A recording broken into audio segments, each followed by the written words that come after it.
নমস্কার, কেমন আছেন সবাই? প্রিয়াঙ্কার নতুন একটা ব্লগে আপনাদের সকলকে স্বাগত জানাই। আশা করছি আপনারা সবাই খুব ভালো আছেন, আমিও কিন্তু বেশ আছি। আশা করছি ব্লগটা ভালো লাগলে ভিডিওটা শুরুতেই চ্যানেলটাকে লাইক, কমেন্ট, শেয়ার আর সাবস্ক্রাইব করে রাখার একটা অনুরোধ রইল। তো আজকে হচ্ছে সোমবার, ঘড়িতে বাজে এখন ওই 8:30 নাগাদ।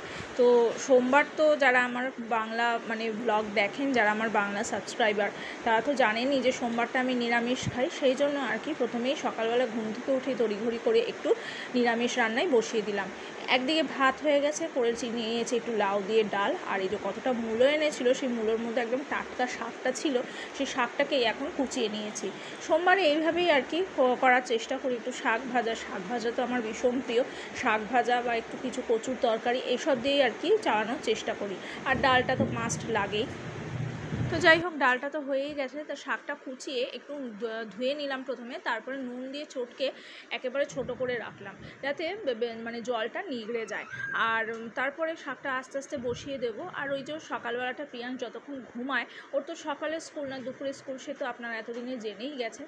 তো এই সকালবেলাটা ও যতক্ষণ ঘুমায় ততক্ষণ আমি যতটা পারি কাজটা সেরে রাখার চেষ্টা করি, যাতে ও উঠলে ওকে অনেকটা বেশি সময় দিতে পারি। তো যাই হোক, এইভাবে গুছিয়ে কাজ করে নিলে আমার সময়ও অনেকটা ওর জন্য বেশ কিছুটা বাঁচে।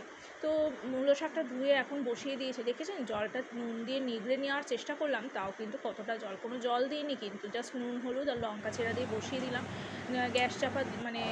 গ্যাস সেম করে চাপা দিয়ে, কিন্তু তাও কতটা জল বেরিয়েছিল। তারপরে চিচিঙ্গাও একটু কেটে নিয়েছিলাম, ওটাও তো জলজ সবজি, তো হয়ে গেছে, ঢাকা চাপা দিয়ে হয়ে গেছে আর কি। তারপরে একটুখানি কচু নিয়ে বসেছিলাম, কচুর তরকারি করব, ওই বেগুন দিয়ে, কিন্তু দেখলাম ওগুলো গাটি কচু না, ওগুলো হচ্ছে শোলা কচু। তো শোলা কচুগুলো ঝিরিঝিরি করে কেটে ওর ঠাকুমা প্রিয়াংশের ঠাকুমা আবার একটুখানি ওই মতন করে দিল, কৌড়া মতন করে দিল।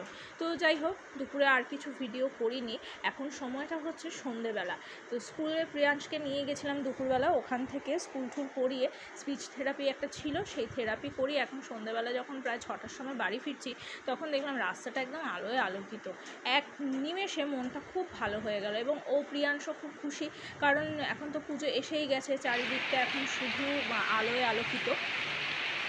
আর সেই সঙ্গে ওই যে দুর্গা মন্দিরটা আমাদের বাড়ির কাছাকাছি, সেই দুর্গা মন্দিরটায় তো আপনাদের আগেও নিয়ে গেছি, তো একবার মা দুর্গা দর্শনও করিয়ে দিলাম। আর দেখেছেন বাড়িতে আসতে না আসতেই কিন্তু রাত থেকে বৃষ্টি।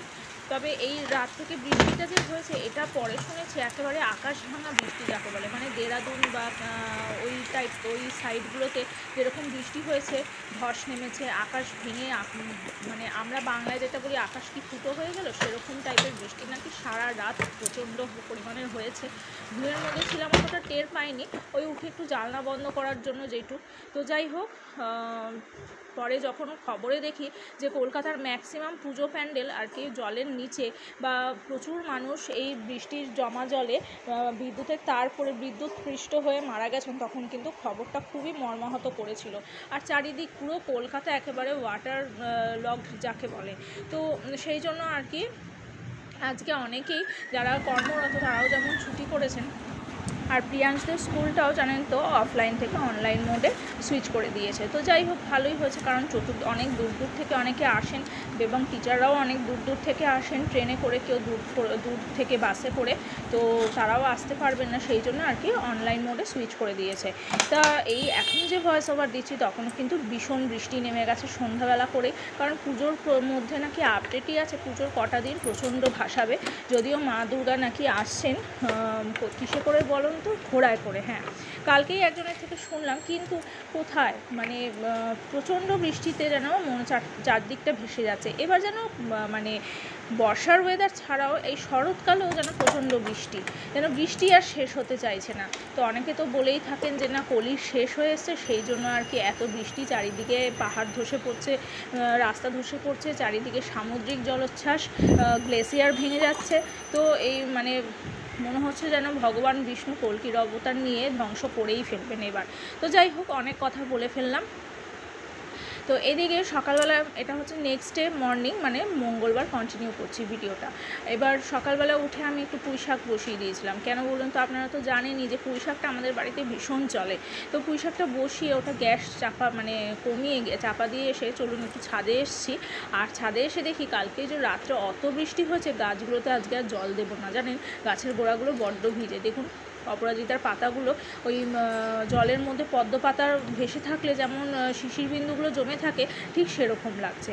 আর ওই গাছে আজকে তো ফুল হয়নি, তবে এই যে রঙ্গন গাছে কিন্তু খুব সুন্দর ফুল হয়েছে। এই একটা, আরেকটা দেখাচ্ছি, দাঁড়ান ডালটা টেনে নিয়ে আসি একটু। এই যে কী সুন্দর লাগছে না? তবে রঙ্গন জানেন অনেকগুলো কালার হয়, কমলা হয়, সাদা হয়, ঘিয়ে কালারের হয়, আরও একটু গোলাপি হয়। এটা তো লাল ঘেঁষা গোলাপি, পিওর গোলাপিও হয়। তো যাই হোক, গাছগুলো দেখছি একটুও জল দিতে হবে না। তবে জানেন নতুন একটা গাছ আমি আমার এই ছাদ বাগানে যোগ করেছি, কিন্তু আর এই গাছটার তো জন্য আমার দুঃখের শেষ নেই। সেই যে ছেটেছিলাম গরমকালে, আর একটিও ফুল হলো না। আর নতুন একটি গাছ আমি আমার ছাদ বাগানে যোগ করেছি, সেটা হচ্ছে একটা চন্দন জবা, মানে চন্দন কালারের জবা। আর এই পুঁই গাছটার মাথা দিয়ে তাও একটু বেরিয়েছে, আর এইটা নতুন লাগিয়েছি গোড়াটা। তো দুটো উচ্ছে গাছ হয়ে গেছে, তবে খুব সুন্দর কিন্তু ফুলও হয়েছে, এই গাছটাতে ফুল ধরেছে। তো চলুন, সকাল থেকে এ পর্যন্ত যতটুকু তরকারি কেটেছি, সব তরকারির খোসাগুলো বাটিতে জড়ো করেছি, সেগুলোকে এখন সার হিসেবে গাছের গোড়ায় দিয়ে দেবো। জৈবিক সার হয়ে যাবে, এগুলো নিজে নিজে পচে কিন্তু গাছের সুন্দর সার তৈরি হয়ে যাবে। আর পুঁই শাক গাছটা কিন্তু বেশ লকলকে হয়েছে। আমার সেই মনে পড়ছে পুঁই মাছা গল্পটার কথা। আর এই গাছটা একটা গাছে মানে স্কুলেরই, প্রিয়াংশের স্কুলেরই একজন দিয়েছেন আমাকে, গাছটা চেয়েছিলাম অবশ্য। তো সেই গাছের ডালটা যেভাবে উনি মানে একটা ডাল কেটে দিয়েছেন, তো যেইভাবে উনি লাগাতে বলেছেন সেইভাবেই লাগিয়েছি।